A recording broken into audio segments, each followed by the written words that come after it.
They're probably some of the oldest life forms that there are on this planet. I think it's better if we don't challenge them, you know. I think we should be good friends. They can colonize and exploit all parts of the planet. They have means to survive in a more efficient way than we do.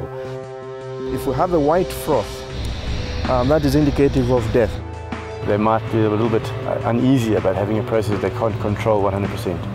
All through the 10 years experience I've had here, we've not had any single health problem. They are not in a hurry. We are in a hurry. It's an area that we have to be very, very aware of. Because environmental legislation is getting much stricter. What exactly is causing all this? It's a biological condition. It's something produced by life. We're no longer prospecting for gold, we're prospecting for microorganisms. They changed the history of our planet. They've caused the evolution of the planet, and they continue to do so.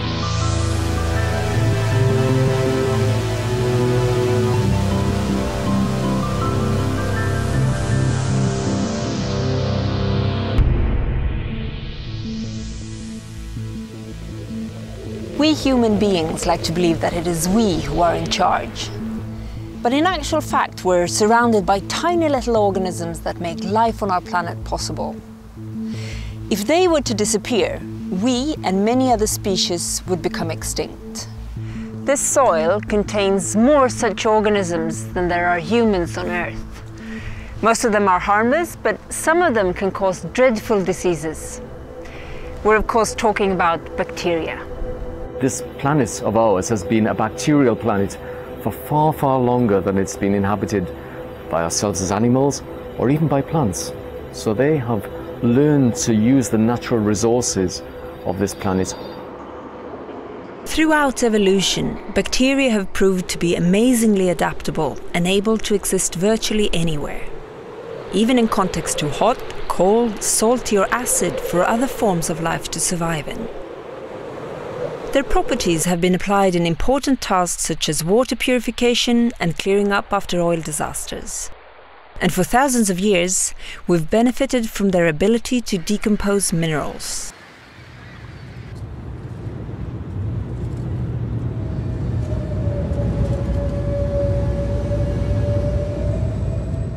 This remarkable place is Rio Tinto in southwest Spain. But the environment here is so hostile that I might as well be walking on Mars. Rio Tinto is located in the middle of the Iberian Pyrite Belt, where the bedrock is rich in sulfur. For thousands of years, natural processes and industrial mining have created an environment which is highly acidic and full of heavy metals. The streams are red from rust, a color that pervades the entire landscape. You rarely encounter any animals here, and the vegetation is sparse. But there are plenty of bacteria, and they're thriving. The question is, how do they survive? Obviously, bacteria are too small for us to see them, but the red color of this water indicates that they're here and that they're working hard.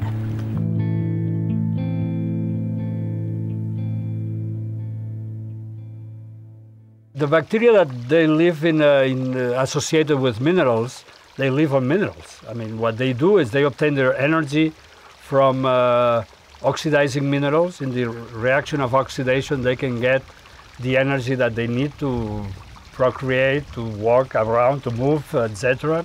In addition of water, which needs to be there, and mineral, which is the sort of energy, all the rest they take it from the atmosphere. So it's an interesting model, very basic model, probably very much related with the type of bacteria that they started life to progress in the earlier Earth.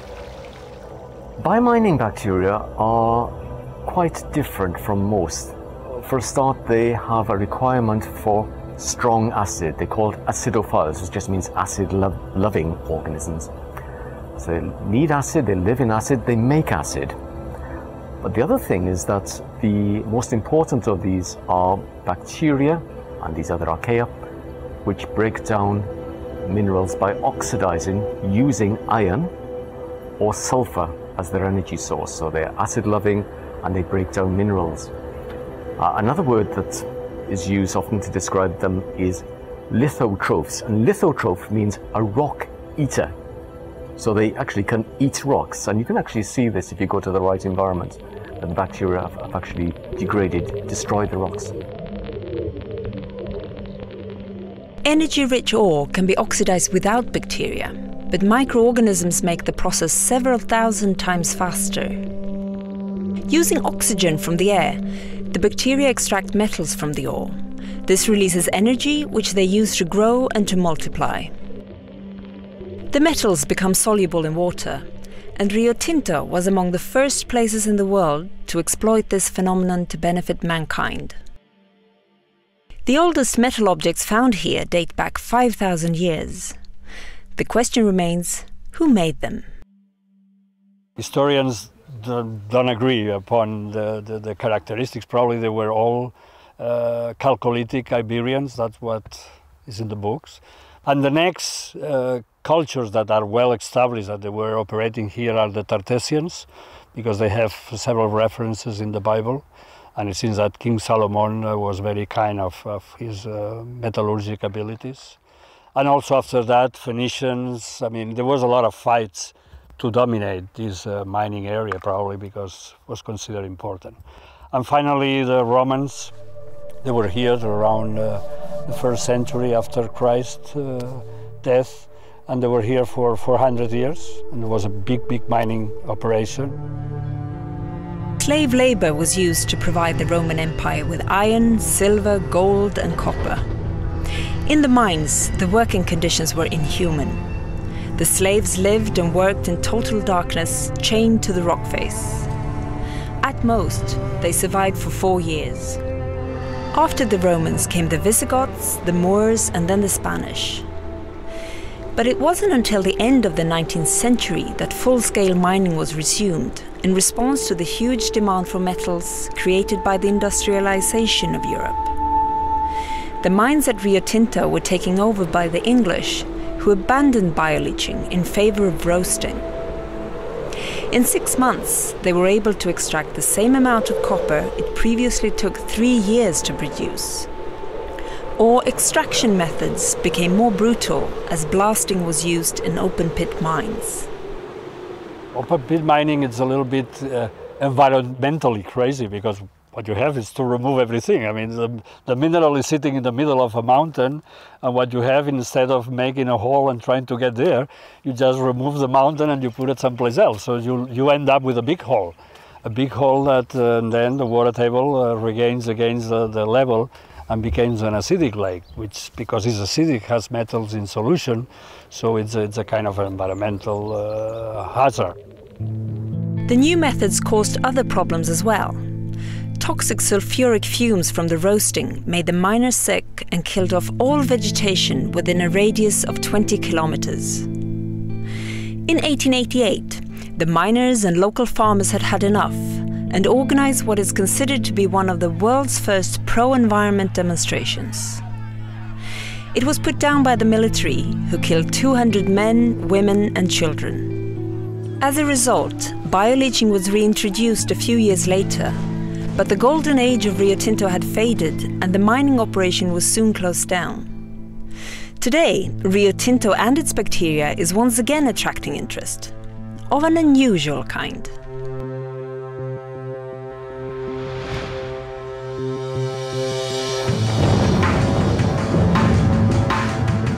That bacteria possess a vital force strong enough to survive in outer space became known in 1969. The crew of Apollo 12 had retrieved a camera left behind on the moon by an unmanned space probe 2 years earlier. The camera contained perfectly sound individuals of Streptococcus mitis, a bacteria commonly found in the nose and mouth. The space scientists were intrigued by the discovery. If such bacteria could survive on the moon, mightn't there be similar forms of life on Mars, a planet quite similar to our own? And could studying the conditions at Rio Tinto provide us with clues about how such life came about? Rio Tinto is considered an interesting and good geological analog of Mars. And the reason is because they start to describe the mineralogy of Mars, and in a very specific part of Mars called Meridiani Planum, they found minerals that in Rio Tinto are produced by the biology activities. It's just opening windows. I mean, that there is a place on Earth that there is this type of biology that produces this type of mineralogy, obviously gives you some connection.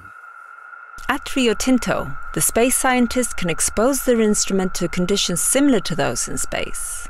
And the bacteria might just help the biologists solve the mystery of life on Mars.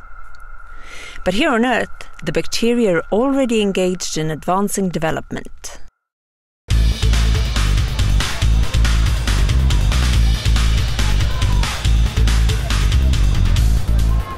Nowadays, metals are so universally employed we take them for granted, and the global demand is rapidly increasing. In the West, consumption is 10 kilos per person and year. The corresponding figure for China is only 2 kilograms. China, however, accounts for nearly all of the increased demand for copper. Russia, Brazil, India and Indonesia are also growing rapidly and in great need of metals. Countries all over the world are literally being hoovered for ore deposits.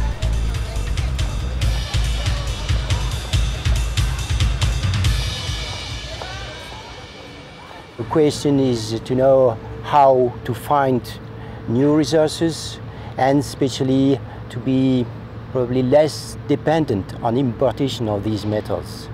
So there is a new interest in producing metals in Europe because of that, because of the pressure that has been now imposed by the high demand of the emerging countries and their needs in metals. Europe was one of the centers, the first centers of industrialization, and consequently has a very, very historically well-developed mineral processing, metal fabrication, metal forming business, and is one of the world's largest consumers of metals. Europe, unfortunately, was not as blessed with mineral resources as were certain other places in the world, like South America, Africa, Australia, and most of the easily accessible, lower cost, higher grade minerals have been depleted in Europe. In Europe, there is a number of small and medium-sized ore deposits which still haven't been touched. So far, they haven't been considered worth exploiting using ordinary smelting processes. Europe also has large quantities of mining waste with a metals contents that frequently exceeds that of recently located ore deposits. These metals could be extracted using new methods. And one such method is bioleaching, which employs bacteria like those in Rio Tinto. To use the good bacteria, the good microbes, in order to promote reactions that are interesting for us, I think what we need is to learn why they do it and to favor to favor the conditions that promote these type of reactions. So in this specific case, these bacteria are able to oxidize metals from minerals. They solubilize the metal so they can be easily extracted. Well, we have to understand why they do it, how they do it, and then to try to devise the engineering management in order to, they will have their share and we will have our share. Wherever waste from the mining industry is deposited, there is a risk that metals and other elements will seep out and harm the environment. By recycling waste heaps, you can improve the environment around the mining site. This must of course be done using methods that do not in themselves contribute to any seepage. And this is especially true in Europe, which is so densely populated. BIOMINE is a research project where scientists from 14 different countries are investigating how bioleaching may be used in Europe. This project, the interesting thing is that it helps to develop technologies which are more environmental friendly. So what we want to do is green mining, so to say. And this is exactly fulfilling the objectives of the environmental policy of the EU, of the energy policy of the EU, to try to be greener. I think the spirit of the BIOMINE, it's just a project, it's just to rescue mines that have been abandoned, and probably with the old technologies they are not useful, or it will be very difficult to get the metals out of it. But using bioleaching technologies, probably they will be they can be profitable. The work consists primarily of finding bacteria capable of leaching the complex, low-grade resources available in Europe. As such organisms frequently thrive in extreme environments, tracking them down can be quite dangerous. Bioprospecting for these organisms is sometimes rather difficult. Some of the best sites to access these organisms from might be old mines. And old mines might be deep mines, so you have to go underground. And because the mines might be long abandoned, they're no longer, in some cases, that safe. So you have to be very careful. Certainly in geothermal areas, such as Yellowstone, where I've done a fair amount of work, the areas that you might find these organisms are not particularly stable in terms of their land surface. And unfortunately, there are incidents of people falling through geothermal areas and getting actually cooked. But finding the right kind of bacteria is not enough. Time is money, and if extraction is to be profitable, the processes need to be fast. Bacteria, however, keep to their own agenda and refuse to be ordered about. Bacteria do it because that's their way of living. So they do bioleaching not because they want to extract metals or they want to help you or they want mining companies to be rich. I think they do it because they are hungry and they want to eat. One negative thing that engineers don't like from bioleaching is that it's very slow. And the reason is because these microbes, they are associated with minerals, so with geology. And in microbiology we call that they have geological time. So they are not in a hurry. We are in a hurry.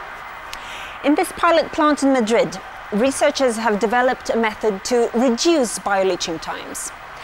It's now possible for the first time to extract zinc and lead even from low-grade concentrates. And the processes that used to take several days now only take a few hours. A vital concern in the research work is to ensure that the bacteria thrive and are happy. Only then will the metals be effectively extracted and the process times short. We also know that bacteria are team players. In the beginning, there was a steep learning curve. We thought for many years that there was actually only one organism that could do this.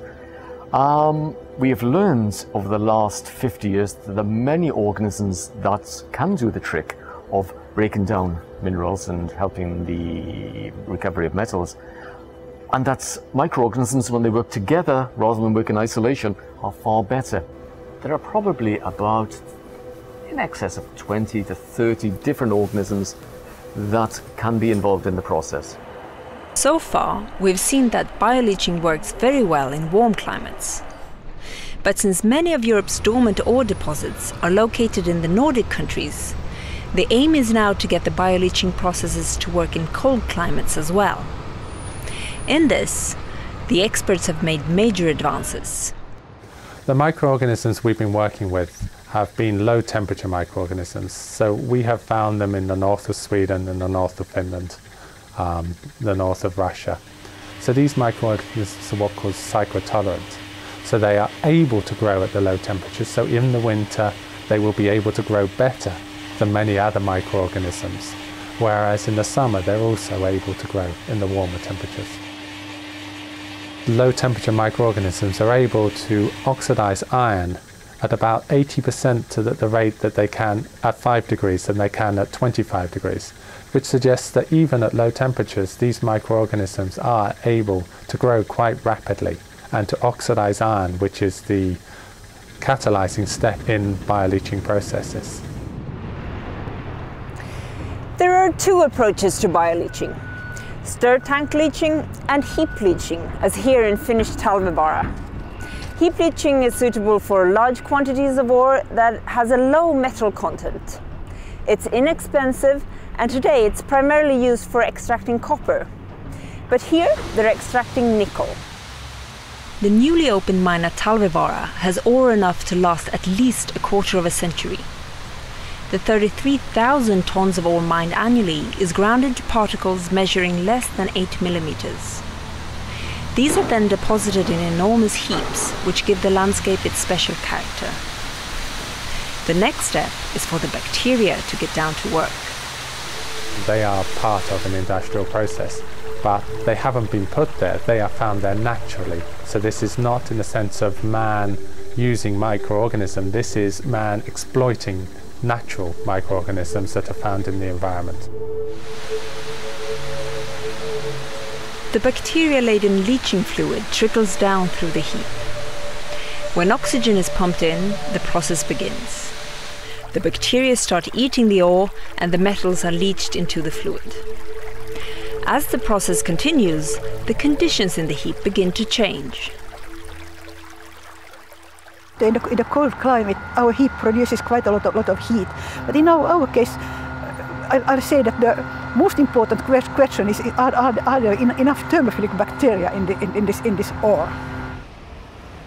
In a bioleaching environment where this is being done for a commercial sense, you will get gradients of temperature, where the middle of the heap will be very warm, up to 40, 50, 60 degrees centigrade, whereas the outside of the heap might be minus 30.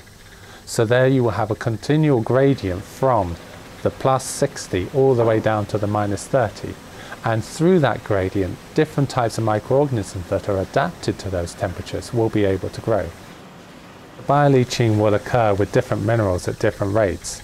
And this sometimes means that different metals will come out at different times. So what might occur is that you would do a primary or a secondary leach, whereby you would turn the heap over and rebuild it so that the further, more difficult metals would then come out at a later stage.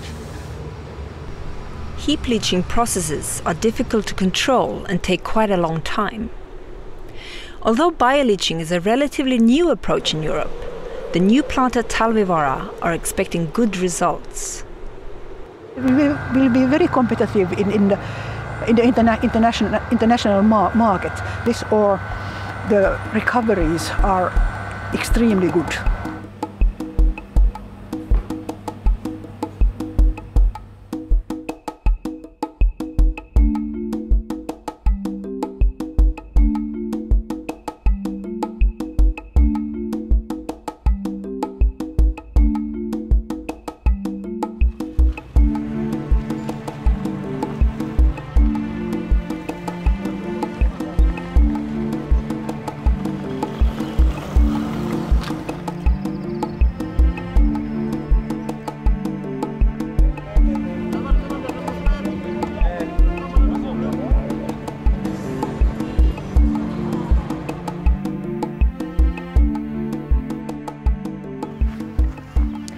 Bioleaching methods are already applied in many parts of the world.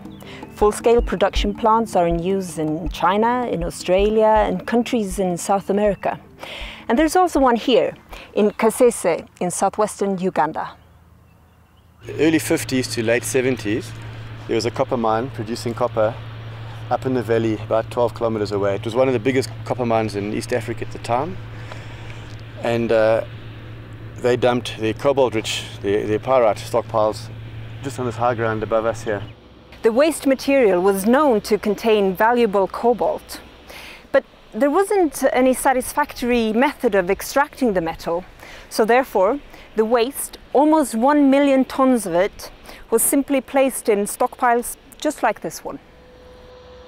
The mining waste in Kasese consists of pyrite, the same sulfur-rich material as in Rio Tinto. The bioleaching takes place in huge tanks, but unlike similar plants elsewhere in the world, the extracted metal is not gold. The main reason why this plant was started was to extract the cobalt. However, within the pyrite we have other elements. We have copper, we have zinc, we have nickel. Those are some of the major elements we find in the pyrite. Cobalt may sound like an unusual metal, but is in fact used in aircraft engines and in rechargeable batteries for laptops, cell phones and many other technical appliances. But the new emerging use for it is obviously the hybrid vehicles.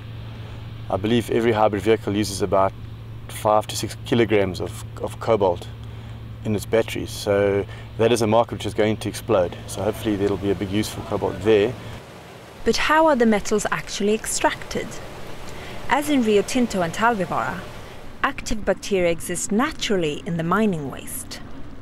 In the leaching tanks, however, the aim is to get them to work faster and more effectively.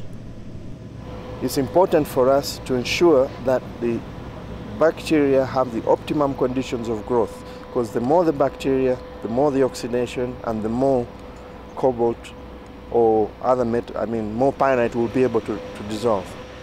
Conditions such as correct temperature, pH value, air and flow of nutrients have to be just right for the bacteria to thrive and do a good job.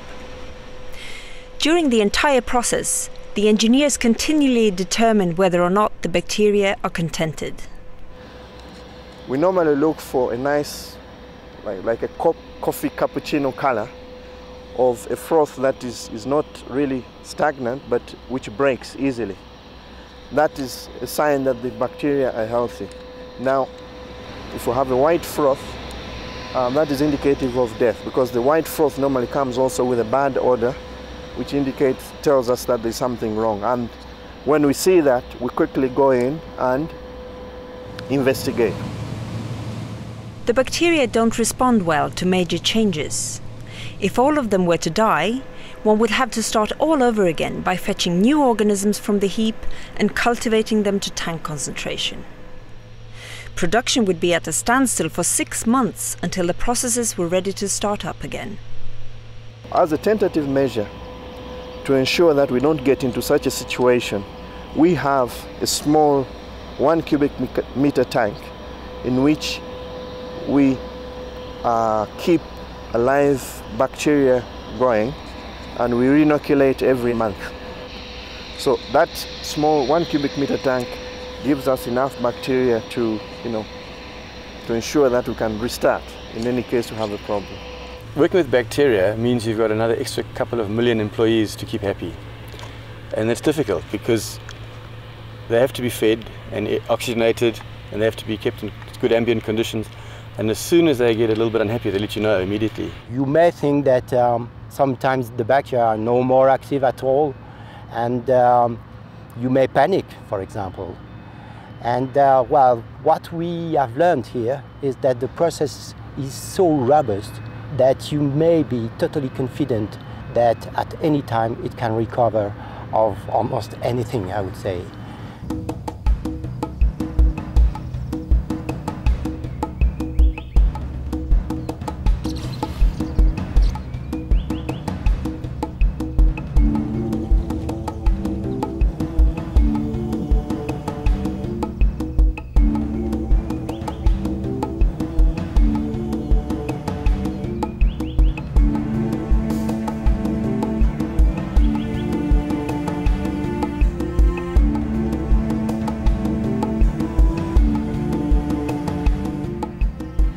Just across the road from the bioleaching plant lies Queen Elizabeth National Park.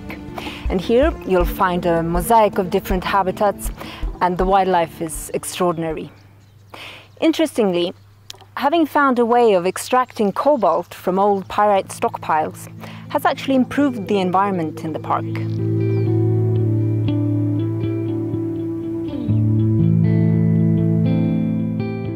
The mining operation at Kasese was closed down in 1980, leaving the heaps to be exposed to wind and weather. The pyrite stockpiles just on this high ground above us here. For 30 years, when you get sunshine, rainfall, you get acid water generation, heavy metal runoff. So for 30 years, the acid water and heavy metal contamination is running down this slope and into Lake George, which is about 10 kilometers that direction. So yeah, it was a huge environmental issue. That water used to flow because it's a hill, and the national park is in a valley, is in a rifty valley. So it used to flow easily, washing and killing everything it came across. It was much. It would be a big. It was a big volume. It would wash away It eroded actually. It would erode and destroy.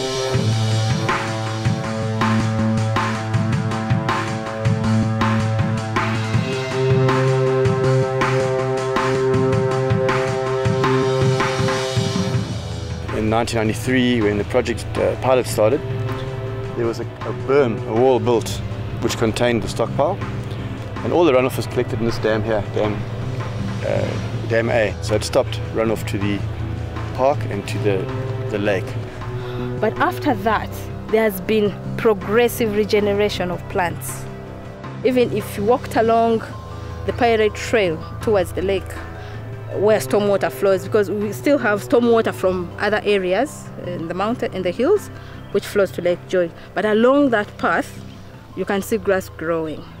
So no acid water is allowed to pass from this boundary into the park. And it's had a very positive effect on Lake George. Lake George was at one stage an endangered Ramsar site, and it's no longer. So that's been a very positive effect. Reworking the waste heaps at Kasese has not only addressed old environmental issues. The extraction of metals is profitable. The question is, can the approach used here also be applied elsewhere in the world?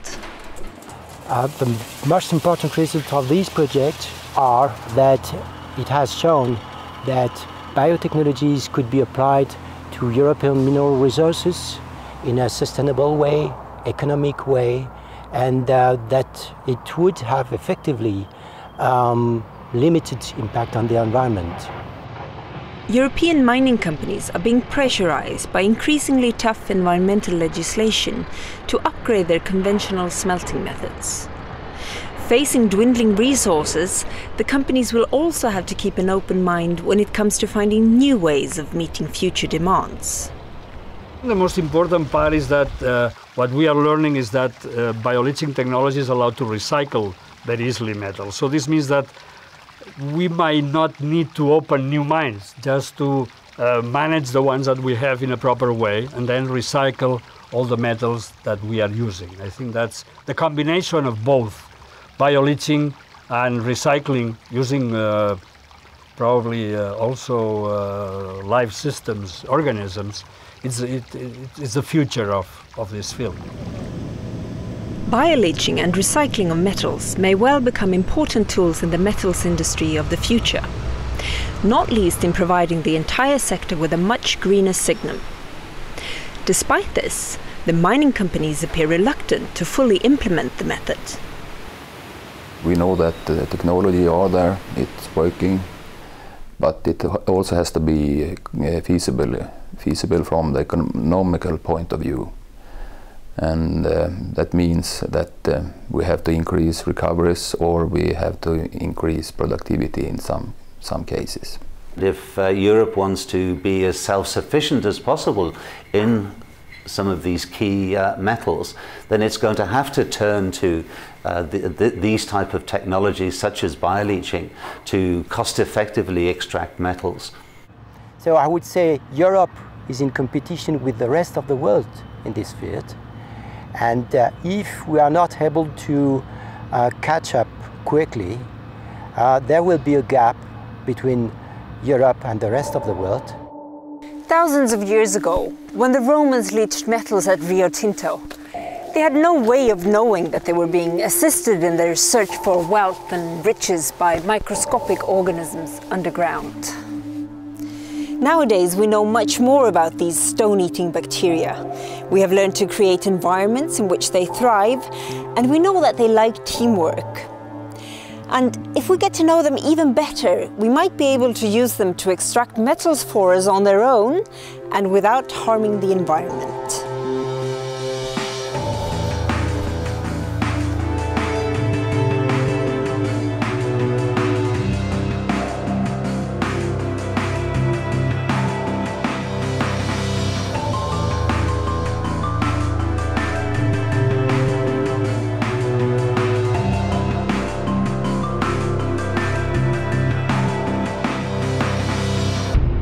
Oh, the microorganisms are the boss.